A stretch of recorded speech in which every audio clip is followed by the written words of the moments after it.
Hello viewers, আসসালামু আলাইকুম। আমি আশরাফুল 99 আছি আপনাদের সাথে।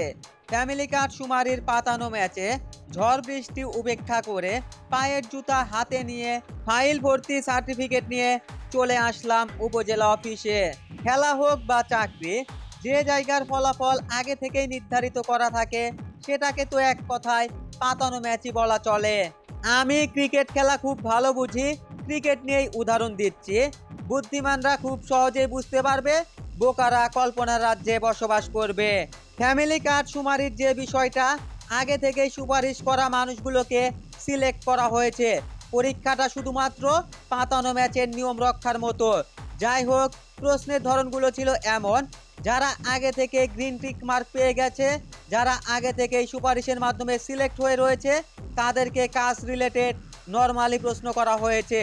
পাতানো ক্রিকেট ম্যাচে যেমন বিপক্ষ দলকে জেতানোর জন্য short ball, full length ball, full toss ball দেওয়া হয়, যেন বিপক্ষ দল আরামসে বাউন্ডারি মারতে পারে।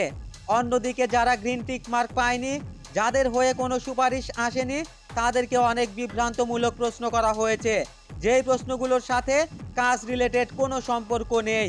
আর সুপারিশ ছাড়া লোকগুলো যদি কাজ রিলেটেড না, তারপরও সেই প্রশ্নগুলো সঠিক উত্তরও দিত, তবুও তাদেরকে একের পর এক বিভ্রান্তমূলক প্রশ্ন করা হয়, শুধুমাত্র তাদেরকে বাদ দেওয়ার জন্য।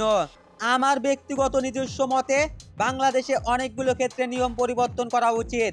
নাম্বার 1, যে কোনো চাকরির ভাইভাতে কাজ রিলেটেড প্রশ্ন করা। নাম্বার 2, সরকার দলীয় লোক 95% না রেখে সরকার দলীয় লোক 20% রাখা, বিরোধী দলীয় লোক 10% রাখা, 70% লোক মেধা এবং যোগ্যতার উপর রাখা। নাম্বার 3, যারা অলরেডি কোনো চাকরিতে নিযুক্ত রয়েছে তাদেরকে খুব বেশি প্রাধান্য না দেওয়া।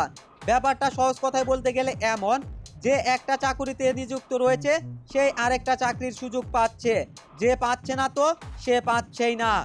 নাম্বার 4, আপনারা যে 3-4 বছরের অভিজ্ঞতাকে প্রাধান্য দেন, যদি কাউকে চাকরির সুযোগ নাই দেওয়া হয়, অভিজ্ঞতা হবে কেমনে? প্রশ্ন রেখে গেলাম, জবাব দিও বাংলাদেশ।